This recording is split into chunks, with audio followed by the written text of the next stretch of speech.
On the afternoon of May 22, 2011, an EF5 vortex measuring 1.1 kilometers in width began to rotate against a reinforced steel frame of St. John's Regional Medical Center in Joplin, Missouri. The atmospheric pressure differential reached 100 millibars. The building envelope was rated to withstand winds of 90 miles per hour.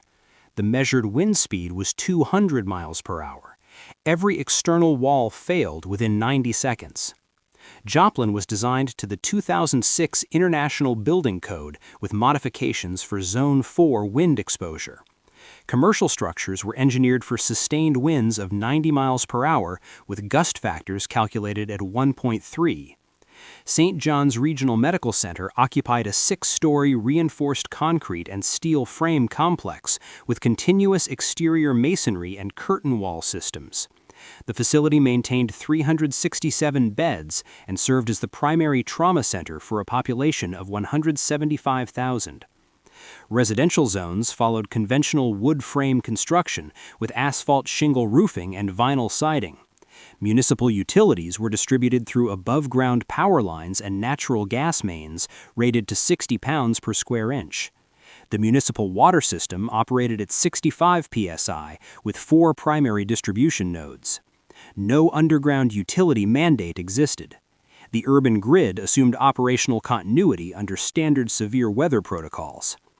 The dry line established itself along the Kansas and Missouri border at 1400 hours Central Daylight Time. Surface dew points measured 72 degrees Fahrenheit, while temperatures reached 89 degrees. Convective available potential energy exceeded 5,500 joules per kilogram across southwest Missouri. Wind shear profiles indicated 50 knots of directional change in the lowest 6 kilometers of atmosphere. The National Weather Service office in Springfield issued tornado warning number 52 at 17:12 hours for Jasper County. The vortex touched down at 17:34 hours local time, 2 miles west of the Joplin city limits. Initial condensation funnel diameter was 400 meters. Within 4 minutes, the tornado had expanded to 1,100 meters in width and achieved EF5 wind speeds, as determined by post-event damage indicators. The city operated 24 outdoor warning sirens powered by municipal electricity with battery backup systems rated for 30 minutes. At 17:38 hours, the primary electrical substation on the west side of Joplin lost power as distribution poles failed. 15 sirens activated on battery power. 9 battery systems had exceeded their 5-year replacement cycle and failed to sustain output beyond 6 minutes. Siren coverage dropped to 62% in the direct path subdivisions.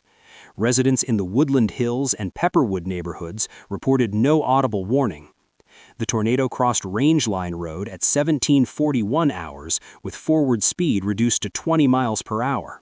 The slow translation speed resulted in a ground contact duration of 38 minutes across the urban core. Structures experienced sustained wind loading for an average of 90 seconds as the outer circulation diameter exceeded 1,500 meters. In the residential sector between 20th Street and 26th Street, wood frame homes were subjected to differential pressure exceeding structural capacity. Roof sheathings separated at nail connections, exterior walls collapsed inward, floor joists detached from sill plates. Post-event surveys identified complete foundation sweeps in 312 homes where only concrete slabs remained. The debris field expanded radially from each failed structure. Airborne 2x4 framing members became projectiles at velocities sufficient to penetrate brick veneer and automobile frames. By 17:55 hours, the residential grid between Range Line Road and Connecticut Avenue had been reduced to splinter piles and scattered insulation. No vertical structure over 8 feet remained standing in a zone measuring 4 kilometers in length. St. John's Regional Medical Center sustained direct vortex impact at 17:47 hours.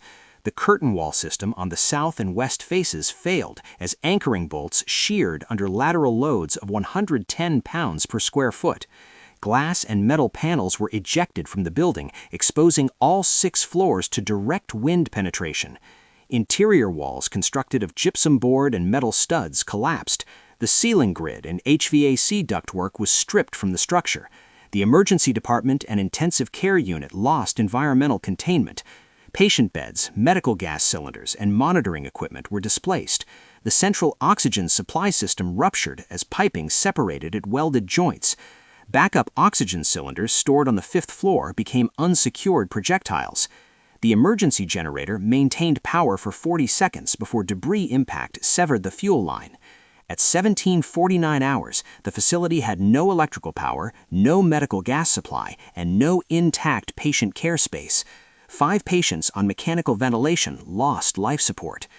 Natural gas distribution mains operated at 55 psi throughout the residential corridor. As structures collapsed, service lines were severed at meter connections and underground lateral junctions.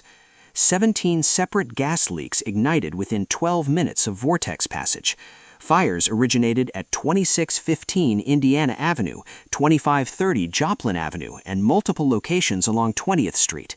The municipal water system lost pressure as above-ground distribution lines fractured, and 3 of 4 primary pumping stations lost electrical service.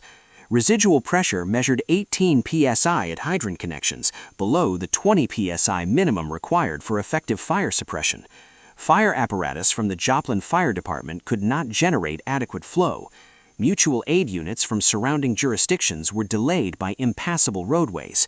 By 1830 hours, fires had spread to 42 structures. The combustion of natural gas, building materials, and vehicles continued uncontrolled for 6 hours. No aerial suppression was possible due to debris hazards and zero visibility from smoke. Rangeline Road serves as the primary north-south arterial and emergency route for Joplin. Between 15th Street and 32nd Street, the roadway was rendered impassable by structural debris, overturned vehicles, and downed utility poles. Steel roof trusses from the Home Depot store at 20th and Rangeline were deposited across 4 lanes. High-voltage transmission towers collapsed across the roadway at 2 locations, creating energized wire obstacles. Passenger vehicles and commercial trucks were overturned and stacked 3 deep at intersections. Asphalt pavement was scoured to the base layer in sections where wind speeds exceeded 200 miles per hour. Emergency medical services units attempting to reach St. John's from the south were forced to terminate approach at 15th Street. Ground ambulance transport became impossible. Helicopter landing zones could not be established due to airborne debris and damaged infrastructure. The first external medical teams did not reach the hospital site until 21:15 hours, 3 hours and 28 minutes after impact. The municipal communications infrastructure depended on 4 cellular towers and fiber optic trunk lines distributed along the major road grid. All 4 towers collapsed. The fiber backbone was severed in 11 locations as utility poles failed. Landline telephone service operated through central office switches that lost commercial power and exhausted battery reserves within 2 hours. By 1900 hours, Joplin had no functioning public or private telecommunications. Emergency services operated on VHF radio only. Hospitals in surrounding counties could not coordinate patient transfers. Family reunification required physical co-location. The incident command post established at the Memorial Hall required runner-based communication for the first 4 hours.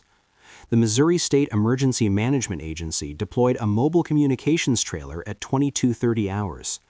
Cellular service was partially restored 19 hours after the event using portable cell-on-wheels units. Full fiber connectivity required 11 days. The communication blackout extended the interval between injury and definitive care beyond acceptable trauma treatment windows. Post-event analysis determined maximum wind speeds of 200 to 205 miles per hour based on structural damage indicators and debris missile trajectories. The tornado path length was measured at 22.1 miles, with a maximum width of 0.75 miles. The total debris field volume was estimated at 3.2 million cubic yards. The city of Joplin documented 7,191 destroyed structures, including 4,100 residential units, 531 commercial buildings, and 18 public facilities. St. John's Regional Medical Center was deemed a total constructive loss. Direct economic losses were calculated at $2.8 billion. The event resulted in 158 direct fatalities and over 1,150 injuries requiring hospitalization. Search and rescue operations continued for 72 hours. The Federal Emergency Management Agency deployed 2,400 personnel. The debris removal operation required 9 months and involved the processing of 1.5 million cubic yards of mixed construction and household waste. Structural assessments identified complete loss of the building envelope in 92% of structures within the EF5 damage swath. The National Institute of Standards and Technology initiated a technical investigation in June 2011 under the authority of the National Construction Safety Team Act. The investigation examined building performance, emergency communications, and public shelter effectiveness. NIST concluded that current building codes did not adequately address tornado wind loads for high-occupancy structures. Recommendations included the adoption of ICC 500 storm shelter standards for schools and hospitals in high-risk zones, the requirement for continuous load path design in residential construction, and the enhancement of backup power and mechanical systems in critical care facilities. The International Code Council subsequently revised the International Building Code to include tornado design provisions for essential facilities in regions with annual tornado probability exceeding 1%. Missouri enacted state amendments requiring hardened safe rooms in new school construction. The Joplin reconstruction incorporated underground utilities and enhanced structural ties in all residential framing.